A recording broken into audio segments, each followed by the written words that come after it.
Hello বন্ধুরা, সবাই কেমন আছেন আপনারা? আশা করি সবাই খুব ভালো আছেন। আমিও খুব ভালো আছি বন্ধুরা।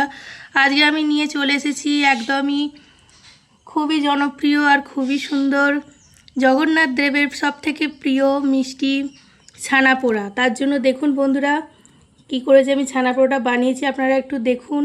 আর দেখুন কত সফট হয়েছে ছানা পোড়াটা। আপনারা বাড়িতে অবশ্যই ট্রাই করবেন। চলুন বন্ধুরা কিভাবে বানিয়েছি দেখি। বন্ধুরা প্রথমে দেখুন কড়াতে আমি 1 লিটার দুধ নিয়েছি। এটা একটু গরম হোক, ভালো করে ফুটে গেলে তারপর আমি লেবুর রস দিয়ে ছানাটা এখন দুধটা গরম হচ্ছে।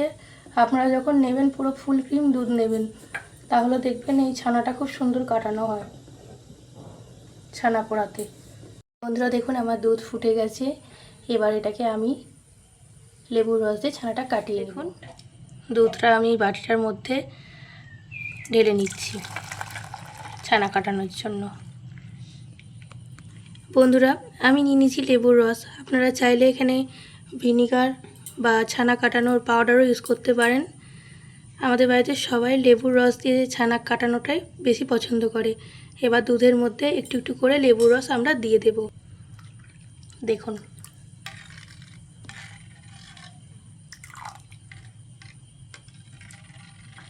কত সুন্দর লাগছে দেখতে বন্ধুরা। আর এটা খুব সুন্দর মিষ্টি স্মেল বেরিয়ে এসছে ছানার।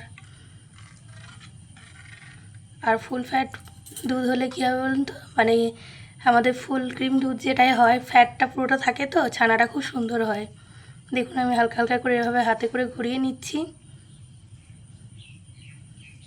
যে ছানাটা খুব সুন্দরভাবে জমে। বন্ধুরা দেখুন আমাদের ছানা কাটানোটা কত সুন্দর হয়েছে। আর এটা থেকে আমাদের ছানা থেকে যে জলটা বেরিয়েছে একটা বাটিতে স্টোর করে রাখলাম, পরে এটা কাজে লাগবে। এবার এই ছানাটাকে একটা বড় ছাঁকনিতে আমি একটু জলটা ঝরতে দেবো। এই বড় ছাঁকনিটা নিয়েছি, এর মধ্যে আমি ছানাটাকে এবার জলটা ঝরতে দিচ্ছি খানিকক্ষণের জন্য, রেখে দিই মিনিট 10-এর জন্য। বন্ধুরা দেখুন ছানার জলটা আমার ঝরানো হয়ে গেছে। এবার এই ছানাটাকে আমি একটা থালার মধ্যে নিয়ে নেব। এই থালার মধ্যে আমি নিয়ে নিলাম বন্ধুরা। দেখুন আমার ছানাটা কত সুন্দর মানে চাপুটি হয়েছে, মানে খুবই সুন্দর হয়েছে ছানাটা। আপনারা যখন করবেন এভাবেই ছানা করবেন বাড়িতে, দেখবেন খুব ভালো হবে। দুধ সবসময় নাড়বেন না ছানার জলটা দিয়ে, তাহলে কিন্তু পুরো একদম ছাড়া ছাড়া হয়ে যায় ছানাটা। এরকম করলে বেশি ভালো হয়। এবার এর মধ্যে এক এক করে আমি সবকটা উপকরণ মিশিয়ে দেব। এর মাপে করে চিনি নিয়ে নিয়েছি, আর এর সঙ্গে দিয়ে দেব 2 চামচ সুজি। 1 চামচ সুজি আর 1 চামচ সুজি দিয়ে মানে 2 চামচ সুজি দিয়ে দিলাম। আর এর সঙ্গে আমি দিয়ে দেব এলাচ দেব। এলাচগুলোকে ওর খোসাটা পুরো ছাড়িয়ে দেব। দেখুন এলাচ নিয়ে নিয়েছি আমি, 2টো এলাচকে ফাটিয়ে বীজগুলোকে নিয়ে নিলাম। আর দেব গুঁড়ো দুধ দেব একটু। এটা গুঁড়ো দুধটা দিলে টেস্টটা একটু বেশি ভালো আসবে বন্ধুরা। 2 চামচ গুঁড়ো দুধ দিচ্ছি। সব মিশ্রণগুলো এক করে আমি মানে একসাথে এই বড় মিক্সির বাটিতে এটাকে গুঁড়িয়ে নিয়ে আসছি বন্ধুরা। দেখুন সব কটা মিশ্রণ আমি গুঁড়িয়ে নিয়ে চলে এসেছি। আর দেখুন আমার ছানাটা কত সুন্দর শক্ত হয়েছে। এবার এর মধ্যে সব মিশ্রণগুলো আমি মিশিয়ে দেব। কত সুন্দর হয়েছে দেখুন বন্ধুরা। আর এর মধ্যে আমি দিয়ে দেব এখন, এটা ভালো করে মাখি, তারপর দিয়ে দেবো এখানে বেকিং পাউডার ইউজ করব। হাতের সাহায্যে এরকম সুন্দর করে মাখবেন বন্ধুরা। আর হ্যাঁ, খুব বেশি চাপ দেবেন না, এরকম আলো কালো করে সুন্দর করে মেখে নেবেন। সব কটা মিশ্রণ একসঙ্গে পড়েছে, তার জন্য সেন্টটা এত সুন্দর আসছে কি বলবো। খুবই সুন্দর একটা স্মেল বেরিয়েছে বন্ধুরা।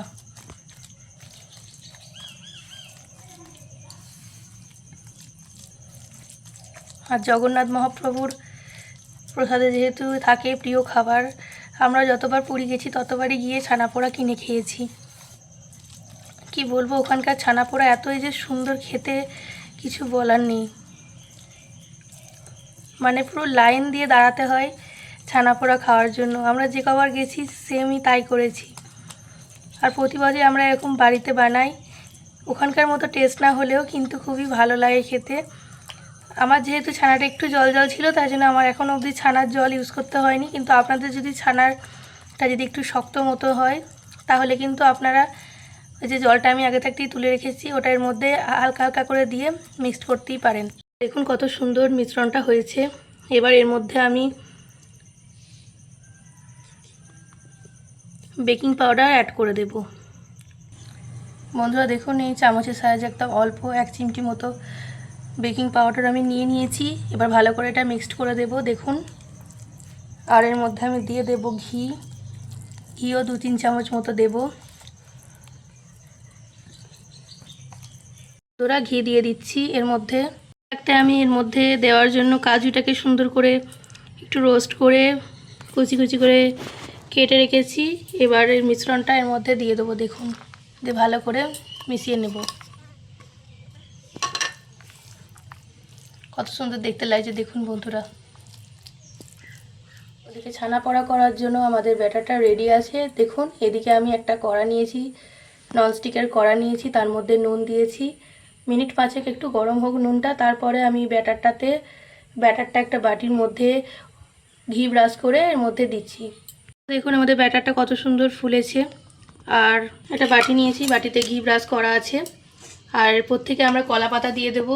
এর মধ্যে শালপাতা দেওয়াটাই দিতে হয়, কিন্তু আমার কাছে যেহেতু শালপাতা নেই তার জন্য আমি এর মধ্যে কলা পাতা দিয়ে দিচ্ছি। দেখুন কলা পাতাটাকে গোল করে কেটে এর মধ্যে দিয়ে দিচ্ছি। আর খুব ভালো করে ব্রাশে করে ঘি ব্রাশ করে দিচ্ছি এর মধ্যে। আর আরও সরু সরু পাতা নিয়ে নিয়েছি, যেগুলো একদম সাইডে লাগিয়ে দেব, তা না হলে আমাদের যে ছানার কেক আছে সেটা গায়ে লেগে যাবে।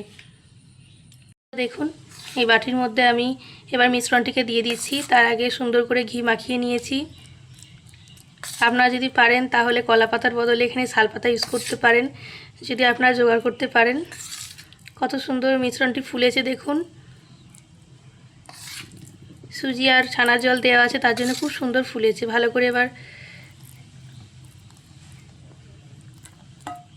সুন্দর করে বসিয়ে দিই। বন্ধুরা দেখুন একটু হাতের সাহায্যে ঝাঁকিয়ে নিতে হবে যাতে ভিতরে কোনো বাতাস না থাকে। দেখুন কত সুন্দর হয়েছে। এবার আমি এটাকে এর উপর থেকে আর একটা পাতা নিয়ে নেব, গোল করে কেটে ওটাতে ঘি ব্রাশ করে নেব। দিয়ে আমার আগে থাকতে গরম করে রাখা কড়ার মধ্যে এটাকে বসিয়ে দেব। উপর থেকে আর একটা কলা পাতা আমি এর মধ্যে সুন্দর করে ঘি ব্রাশ করে চেপে দিলাম। এবার এটাকে আমার আগে থাকতে গরম করে রাখা কড়ার উপর এটাকে বসিয়ে দেব। আর আমি এটা মিনিট 25-30 জন্য, মানে আধা ঘন্টার জন্য এটা বেকড হতে দেব। এর মধ্যে বসিয়ে দিলাম আর আধ ঘন্টার জন্য এটা বেকড হতে দেব। আর ঢাকনিটা চাপা দিয়ে দেব। আধ ঘন্টা পর আবার ফিরে আসছি। গ্যাসটাকে একটু কমিয়ে বাড়িয়ে করবেন, তা নাহলে বেকটা অত সুন্দর। দেখুন আধ ঘন্টা পরে আমার ঢাকনিটা খুলে দেখছি কতটা সুন্দর হয়েছে। চলুন দেখি। দেখুন বন্ধুরা কত সুন্দর হয়েছে। এটা কাঠির সাহায্যে দেখে নিই। মাঝে আমি একবার চেক করেছিলাম তখন হয়নি ভালো, তো এখন আরেকবার আপনাদেরকে দেখিয়ে দিচ্ছি। দেখুন কাঠিতে একটুও লাগছে না। এটাকে নাবিয়ে এবার আমি ঠান্ডা করতে দিয়ে দিচ্ছি। তারপরে এটা বন্ধুরা দেখুন বাটিটা উল্টানোর পর আমাদের কেকটা কত সুন্দর হয়েছে। দেখুন আর কত সুন্দর সফট হয়েছে। চলুন আপনাদেরকে কেটে দেখাচ্ছি এবার। এই ছানা পোড়াটা আপনাদের একটু কেটে দেখাবো। দেখুন কতটা সুন্দর সফট হয়েছে, খুবই সুন্দর হয়েছে। দেখুন বন্ধুরা কি বলবো, কত সফট হয়েছে আর কত যে মানে সফট নরম সব একসাথে হয়েছে। আপনারা যখন করবেন সেম এই প্রসেসেই করবেন। রেসিপিটি ভালো লাগলে চ্যানেলটি সাবস্ক্রাইব করে পাশে থাকুন। পাশে থাকা বেল আইকনটি প্রেস করুন বন্ধুরা। আর আমার ভিডিওর নতুন নতুন নোটিফিকেশান পাওয়ার জন্য অবশ্যই পাশে থাকা বেল আইকনটি প্রেস করবেন। নিজেদের খেয়াল রাখবেন। আর অবশ্যই রথযাত্রার স্পেশাল জগন্নাথের প্রিয় ছানা পোড়া বাড়িতে অবশ্যই আপনারা একদিনও করে ট্রাই করবেন আর আমাকে জানাবেন কেমন লেগেছে রেসিপিটি। আজকের মতো ধন্যবাদ বন্ধুরা, বেলাম। নিজেদের খেয়াল রাখুন। আজকের মতো বিদায় নিচ্ছি। পরে অন্য রেসিপি নিয়ে আবার আপনাদের সামনে আসবো।